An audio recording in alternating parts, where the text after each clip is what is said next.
आई वडील शेतात मजूर, घरात दिवसभर कष्टाचं सावट, हातावर पोट असलेलं कुटुंब, पण त्या घरात एक स्वप्न जन्माला आलं होतं. असं स्वप्न ज्याला ना पैशांचा आधार होता ना मोठ्या शहराची साथ होती, ती फक्त जिद्द. जालना जिल्ह्यातील भोकरदन तालुक्यातलं क्षीरसागर हे छोटंसं गाव. या गावात किसनराव कोलते आणि सुनंदाबाई कोलते गेली तब्बल 50 वर्ष दुसऱ्याच्या शेतात सालगडी म्हणून काम करत आहेत. सकाळ झाली की हातात कोयता, अंगावर ऊन, पावसात भिजत वाऱ्यात उभं राहत आयुष्य सरत गेलं. शेतमालक विनायक औटी यांच्या शेतात राबताना त्यांना एकच विचार असायचा, आपली लेकरं आपल्यासारखी राबू नयेत. घरात मोठा मुलगा गजानन कोलते त्याने शिक्षण अर्धवट ठेवून गावातील दुकानात काम चालू केलं. घरात पैसे नव्हते. बहीण लक्ष्मी आणि धाकटा भाऊ राजू यांचं शिक्षण थांबू नये म्हणून गजानननं स्वतःची स्वप्न मागं ठेवली आणि त्या घरातला धाकटा मुलगा राजू किसनराव कोलते लहानपणापासून अभ्यासात हुशार, पण हुशारीने पोट भरत नाही हे त्याला माहीत होतं. पुस्तक विकत घेण्यासाठी पैसे नव्हते. कधी वही उधारीवर, कधी मित्रांकडून पुस्तक घेऊन अभ्यास. रात्री घरात वीज जायची, आईवडील शेतातून थकून यायचे.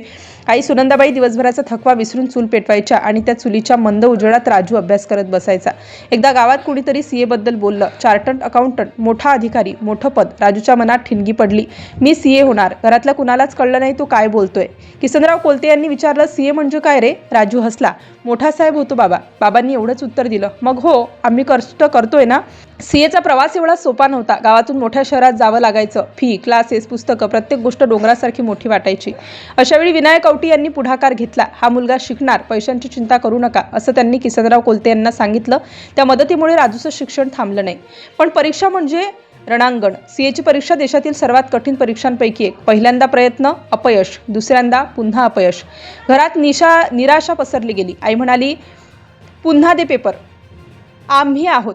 यावेळी घरात निराशा नव्हती. भाऊ गजानन दुकानात जास्त वेळ काम करू लागला. बहीण लक्ष्मी अभ्यास करत राहिली आणि पुढे फार्मासिस्ट पदवी मिळवली. राजूच्या मनात मात्र एकच वाक्य घुमत होतं, मी थांबणार नाही. दिवसरात्र अभ्यास, झोप कमी, ताण जास्त, पण डोळ्यासमोर आईवडिलांचे कष्ट. 1 मार्च सीए परीक्षेचा निकाल जाहीर होणार होता. राजूच्या हृदयाचा ठोका वाढला होता. मोबाईल हातात, स्क्रीनवर रोल नंबर टाकला. क्षणभर स्क्रीन स्थिर आणि पुढच्याच क्षणी पास. राजू काही क्षण शब्दच हरवला. डोळ्यात पाणी आलं. त्याने लगेच वडिलांना फोन लावला. त्यावेळी किसनराव कोलते आणि सुनंदाबाई कोलते शेतात राबत होते. हातात माती, कपाळावर घाम. बाबा, झालो मी सीए. फोनच्या दुसऱ्या टोकाला काही सेकंद शांतता. म्हणजे मोठा साहेब झालो. आईच्या हातातून कोयता खाली पडला. बाबांच्या डोळ्यात पाणी आलं. आम्हाला सीए काय असतो माहीत नाही, पण पोरगं मोठं झालंय, असं म्हणत किसनराव कोलते यांच्या आवाजातला अभिमान दाटून आला. त्या दिवशी क्षीरसागर गावात वेगळंच चित्र होतं. शेतमजुराच्या घरासमोर लोकांची गर्दी. गावात पहिल्यांदा कोणीतरी सीए झालं होतं. गजाननच्या डोळ्यात समाधान होतं. लक्ष्मी अभिमानाने भावाकडे पाहत होती. विनायक औटी शांतपणे हसत उभे राहिले. 50 वर्ष दुसऱ्याच्या शेतात राबणाऱ्या बापाचा मुलगा आज देशातील सर्वोच्च व्यावसायिक पदवीधरांमध्ये उभा होता. गरिबी हरली, जिद्द जिंकली आणि एका कष्टकरी कुटुंबाचं स्वप्न सत्यात उतरलं. आज राजू किसनराव कोलते हे नाव फक्त क्षीरसागर गावात नाही, तर भोकरदन तालुक्यात आणि जालना जिल्ह्यात अभिमानाने घेतलं जात आहे.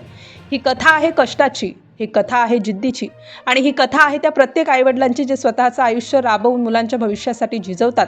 सीए म्हणजे काय हे त्यांना कदाचित अजूनही पूर्णपणे कळत नसेल, पण एक गोष्ट मात्र त्यांना ठाऊक आहे, त्यांच्या घामाचं सोनं झालं आहे.